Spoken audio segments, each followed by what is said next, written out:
संबंध आपके भेजने वाले, आपके उत्पन्न करने वाले परमेश्वर से होना चाहिए। पर इंसान इस धरती पे आने के बाद वो यहाँ की पाप की परिस्थिति से, यहाँ के पाप के माहौल में वो चला आता है और अपने आप को पूरी तरीके से पाप में लेके चला जाता है और वो पाप में डूब जाता है। उसको वो बातें समझ में नहीं आती जो परमेश्वर ने उन्हें समझाया।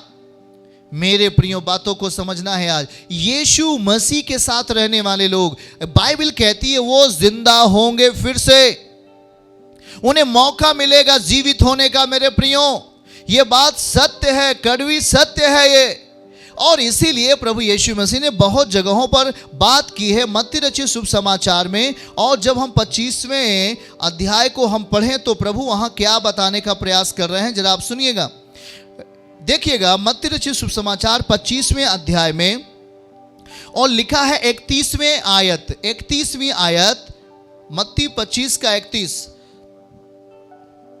क्या लिखा है? जब मनुष्य का पुत्र अपनी महिमा में आएगा, देखिए बातों को समझिए, आएगा और सब स्वर्गदूत उसके साथ आएंगे, तो वह अपनी महिमा के सिंहासन पर विराजमान होगा। 32वीं आयत, सब जातियां उसके सामने इकट्ठी की जाएंगी और जैसे चरवाहा भेड़ों और बकरियों से अलग कर देता है, वैसी वह उन्हें एक दूसरे से अलग करेगा। और 33वीं आयत में लिखा हुआ, भेड़ों को अपनी दाहिनी ओर, बकरियों को बाईं ओर खड़ा करेगा। 34वीं आयत, तब राजा अपनी दाहिनी ओर वालों से कहेगा, हे मेरे पिता के धन्य लोगों, आओ और उस राज्य के अधिकारी हो जाओ जो जगत के आदि से तुम्हारे लिए तैयार किया गया है। हालेलुया। मेरे प्रियो, इसका मतलब है वो आएगा। लिखा है महिमा के सिंहासन पर विराजमान होगा और वो महिमा में आएगा, वो अपनी महिमा में आएगा। मेरे प्रियो, बातों को समझना है। मतलब एक जीवित आशा, हमारे पास एक आशा है कि निश्चय ही हम अगर देह में खत्म होते हैं, पर एक टाइम ऐसे आएगा प्रभु हमें फिर से जिंदा करेंगे। क्यों? क्योंकि खुद आपका मसीह, खुद आपका प्रभु, खुद हमारा परमेश्वर, खुद हमारा प्रभु वो मरा है और तीसरे दिन जी उठा है। और वही विश्वास आज हमें आपको दिया है, वही भरोसा हमें आपको वचनों में समझाया है कि यदि तू विश्वास करेगा तो तू मेरे वचनों को सुनेगा, मेरे वचनों को ग्रहण करेगा तो तू जिएगा। उसने कहा कि पुनरुत्थान और जीवन मैं ही हूं। मेरे प्रियो, उसका जो वादा है यहां पर वो पूरी तरीके से पक्का है। आप इस जिंदगी में रहते हुए आप किसका चुनाव कर रहे हैं, ये बड़ी मायने की बात है। आप किस तरीके से अपनी जिंदगी को जी रहे हैं? क्या आप अपना जीवन संसार के हाथ में देकर जी रहे हैं, या आपका जीवन प्रभु के हाथ में आप दे चुके हैं, या संसार के हाथ में? मेरे प्रियो, बातों को समझिए। प्रभु कुछ बातों को हमें ख्याल कराते हैं और वो बातों को समझाते हुए बता रहे थे कि 35वीं आयत में भजन मत्ती 25 और 35वीं आयत में वो एक बात को बता रहे थे। कह रहे थे कि क्योंकि मैं भूखा था तुमने मुझे खाने को दिया, मैं प्यासा था तुमने मुझे पानी पिलाया, मैं परदेसी था तुमने मुझे अपने घर में ठहराया। 36वीं आयत में लिखा, मैं नंगा था तुमने मुझे कपड़े पहनाए, मैं बीमार था तुमने मेरी सुधि ली, मैं बंदी गृह में था और तुम मुझसे मिलने आए। मेरे प्रियो, और फिर कहता है 41वीं आयत में पढ़ेंगे तो लिखा है, तब वह बाईं ओर वालों से कहेगा, हे शापित लोगों, मेरे सामने से उस अनंत आग में चले जाओ जो शैतान और उसके दूतों के लिए तैयार की गई है। क्यों? 42वें पद में उत्तर देखो उसका, आप लोग सुनिए। क्योंकि मैं भूखा था और तुमने मुझे खाने को नहीं दिया, इसलिए मैं प्यासा था तुमने मुझे पानी नहीं पिलाया। 43 में लिखा है, मैं परदेसी था तुमने मुझे अपने घर में नहीं ठहराया, मैं नंगा था तुमने मुझे कपड़े नहीं पहनाए, मैं बीमार और बंदी गृह में था और तुमने मेरी सुधि न ली। तब 44 में लिखा है, तब वो उत्तर देंगे, हे प्रभु, हमने तुझे कब भूखा, प्यासा, परदेसी, नंगा, बीमार, बंदी गृह में देखा और तेरी सेवा टहल ना की। तब 45 में प्रभु उत्तर देंगे, मैं तुमसे सच सच कहता हूँ, तुमने जो इन छोटों से छोटों में से किसी एक के साथ नहीं किया, वो मेरे साथ भी नहीं किया। और फिर 40 में लिखा है, ये अनंत दंड भोगेंगे परंतु धर्मी अनंत जीवन में प्रवेश करेंगे। हालेलुया। मेरे प्रियो, बहुत गंभीर ये बात है, इसलिए कभी भी आप वचनों को हल्के में नहीं लें। कभी भी जब आप चर्च में हो, जब आप संगति में हो, तो कभी भी जो वचन आपको बताए जा रहे हैं आपके अगुवे के द्वारा, आप उसको हल्के में नहीं लें। मेरे प्रियो, बातों को समझना है। ये आज इन बातों को लेकर के ऐसे लोग जो प्रभु बोल रहा है कि तुमने मेरे स्वभाव में रहकर धरती पे काम नहीं किया। फिलिपियों 2 अध्याय 5वें पद में क्या लिखा? मेरे स्वभाव में जीने के लिए, जैसे मसीह का स्वभाव है वैसे तेरा स्वभाव हो, ऐसा करके लिखा गया है। इसका मतलब इस धरती पे अगर आप फिर से जिंदा होकर के उद्धार पाना चाहते हैं तो हमें मसीह के स्वभाव में रहना पड़ेगा। और हम जब मसीह के स्वभाव में रहेंगे तो देखो ना, धर्मी अनंत जीवन में प्रवेश करेंगे, मतलब वो कभी ना मरेंगे।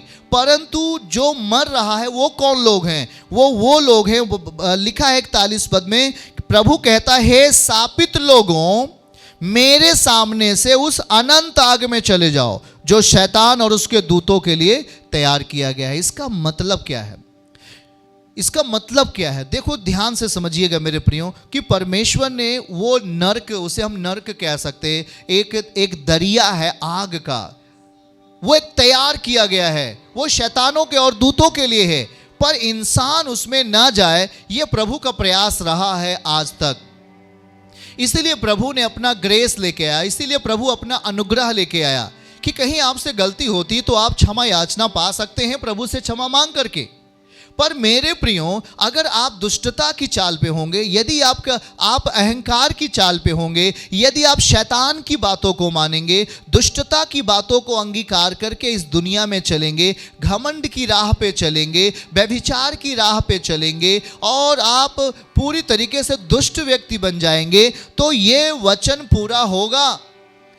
प्रभु कहता है कि शापित लोगों, मेरे सामने से अनंत आग में चले जाओ। मतलब उस समय उसकी दया आप पर नहीं हो सकती, उस समय वो आप पर दया नहीं करेगा। मेरे प्रियो, ये बात झूठी नहीं है, ये बात 100% सही है। पवित्र शास्त्र इस बात का गवाह है और खुदावन अपनी सामर्थ्य से बात प्रकट करता है। मेरे प्रियो, देखो ध्यान से, आयूब कह रहा है, क्या मरने के बाद इंसान जी सकता है? हाँ, मरने के बाद पवित्र शास्त्र बता रहा है कि इंसान जी सकता है, वो फिर से जिंदा हो सकता है, पर वही व्यक्ति जिंदा रहेगा जिन्होंने खुदा के कलाम को अपने जीवन में रखा, जिन्होंने परमेश्वर पिता के इकलौते पुत्र के वचनों को अपने अंदर लेके आया और उसको अपने स्वभाव का हिस्सा बना लिया।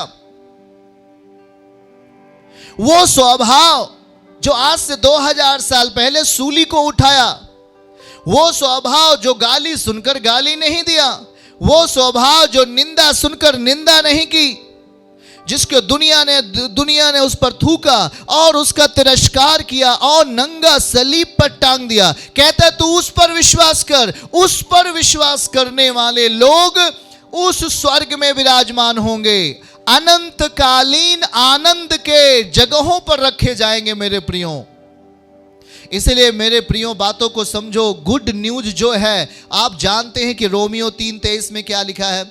सभी मनुष्य ने पाप किया और परमेश्वर की महिमा से दूर हो गए। धरती पर चारों तरफ गुनाह, पाप, अहंकार, तमाम प्रकार के बुरी बातें हो रही हैं, पर इस बीच में परमेश्वर ने अपना अनुग्रह लेकर आपके बीच में खड़ा किया। और ये सवाल आयूब के मन में भी आया कि क्या इंसान जो मरेंगे, क्या वो जिंदा होंगे? इस सवालों का उत्तर प्रभु यीशु मसीह ने दिया। उसने कहा, यदि कोई मर भी जाए तो भी जिएगा, यदि कोई मर भी जाए तो भी जिएगा। दूसरा, वो न्याय के विषय में कहता है, ऐसा नहीं कि आप न्याय से बच पाएंगे। अगर आप उसके अनुग्रह में रह करके, अगर परमेश्वर के स्वभाव में रह करके आप उसके वचनों के अनुसार अपनी जिंदगी को व्यतीत किया, अपना सलीब उठाकर आगे बढ़ चला, तो आने वाले दिनों में खुदावन कहता है, शरीर तो नष्ट होगा पर फिर से प्रभु हमें एक मौका देंगे और धर्मी जन धर्मी जन कभी नष्ट नहीं होता। वो लिखा है धर्मी अनंत जीवन में प्रवेश करेंगे जहां पे आनंद, प्रेम, आनंद और शांति है। आमीन। प्रेम, आनंद और शांति है। मेरे प्रियो, इसको बातों को गंभीरता से आप लीजिएगा, हल्के में मत लीजिए इन बातों को। जो आज खुदावन आपको जीने के लिए मौका दिया, आपके पास आपकी इच्छा है, आप जैसे चाहे वैसे जी सकते हैं, पर उस जिंदगी जियोगे तो जरूर, पर उसका न्याय भी जरूर है यहाँ धरती पर। वो न्याय अवश्य किया जाएगा। वो न्याय करेगा कौन? यीशु मसीह ने। पवित्र शास्त्र में लिख दिया गया है, पिता ने न्याय करने का अधिकार यीशु मसीह को दे दिया है। मेरे प्रियो, आज आप यीशु मसीह को कैसे देख रहे हैं? आज आप यीशु मसीह को एक तरस से भरा हुआ, करुणा से भरा हुआ, एक प्रेम करने वाला है परमेश्वर, ऐसे आप उसे देख रहे हैं और उसका अनुभव भी कर रहे हैं अपने जीवन में। पर आने वाले वक्त में, आने वाले समयों में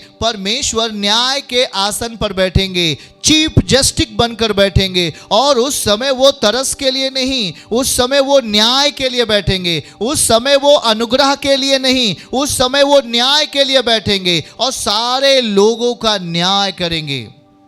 मेरे प्रियो, जो जैसे किया रहेगा वो न्याय करेंगे। और यहाँ पे लिखा है मेरे प्रियो, और यहाँ पे लिखा है कि 42वें वचन में लिखा है, वो कहेगा क्योंकि मैं भूखा था, तुमने मुझे खाने को नहीं दिया। इसका मतलब भूखा आपके सामने आएगा। मैं प्यासा था, तुमने मुझे पानी नहीं पिलाया, प्यासा आपके सामने आएगा। और कहता है मैं परदेसी था, तुमने मुझे अपने घर में नहीं ठहराया, परदेसी आपके सामने आएगा। मैं नंगा था तो तुमने मुझे कपड़े नहीं दिए, मतलब नंगा आपके सामने दिखाई दे सकता है। मैं बीमार और बंदीगृह में था, तुमने मेरी सुध नहीं ली। बीमार और बंदीगृह में कोई प्रियजन हो सकता है, मतलब ये आपने नहीं किया दया, आपने करुणा नहीं की, आपने तरस नहीं किया, आपने उस पर अनुग्रह नहीं किया। मेरे प्रियजनों, परमेश्वर का न्याय प्रकट होंगे, परमेश्वर का न्याय प्रकट होंगे। मेरे प्रियो, बातों को समझना है। इसलिए जिंदा कौन है? जिंदा वही होगा जो परमेश्वर के राज्य के लिए उसके वचनों के अनुसार आगे बढ़ जाएंगे। नहीं तो जिंदा तो वो होंगे, पर वो न्याय के वक्त उस अंधकार की दरिया, उस आग में डाल दिए जाएंगे जहां पर बाइबल कहती है रोना और दांतों का पीसना है। मतलब वो सेकंड मृत्यु है, दूसरी मृत्यु है वो। मेरे प्रियो, अभी हमारे पास मौका है, अभी हमारे पास जीने का मौका है। ये आपको मैं डरवा नहीं रहा हूं, मैं इस वचन को आपको भेद बता रहा हूं। आप इस बात को जानें और खुदा से डरें। मतलब किस तरीके से यहाँ पे हमें जिंदगी जीना है, ये बात प्रभु आपको समझाने का प्रयास कर रहे हैं। जब मनुष्य का पुत्र अपनी महिमा में आएगा तो सब स्वर्गदूत भी आएंगे।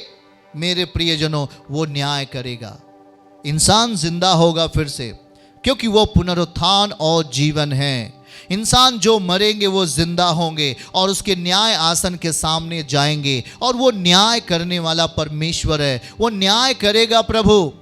इसलिए तैयारी धरती पे होनी है, तैयारी शरीर में होनी है। आप मत सोचो कि हम मरने के बाद तैयारी करेंगे, मरने के बाद कोई तैयारी नहीं मेरे प्रियो। अभी हम शरीर में हैं, शरीर में रहते हुए हमारी तैयारी होनी चाहिए। अगर हमने तैयारी नहीं किया तो हमारे लिए दरवाजे बंद हो जाएंगे, जैसे 5 मूर्ख और 5 समझदार। यीशु मसीह ने यही ताल्लुकात है जो वहाँ पर प्रभु ने वचन समझा दिए कि 5 मूर्ख थे, उन्होंने तेल नहीं लिया था, और 5 समझदारों के पास तेल थे।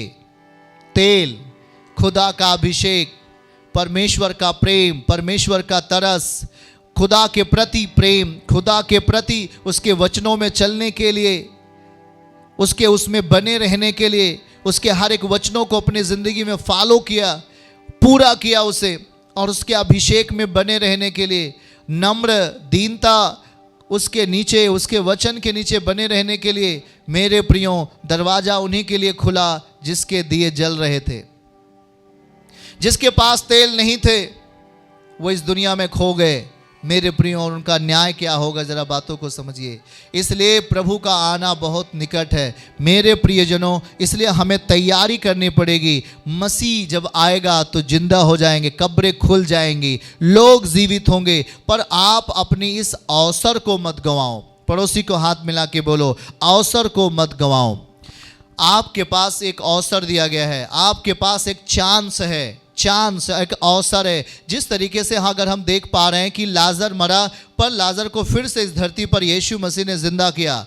मेरे प्रियो, वो फिर से जिंदा अब होगा जब यीशु मसीह का आगमन होगा। उसी तरीके से मेरे प्रियजनों, बातों को समझो। आज हमारे पास एक अवसर है, हमारे पास एक चांस है, उस चांस को मत गवाओ, बुरे कामों को त्यागो। इसीलिए यीशु मसीह ने कहा, अपना सलीब उठा। आज सलीब उठाने से डरो नहीं, अगर आज सलीब उठा लोगे तो कभी नहीं मरोगे।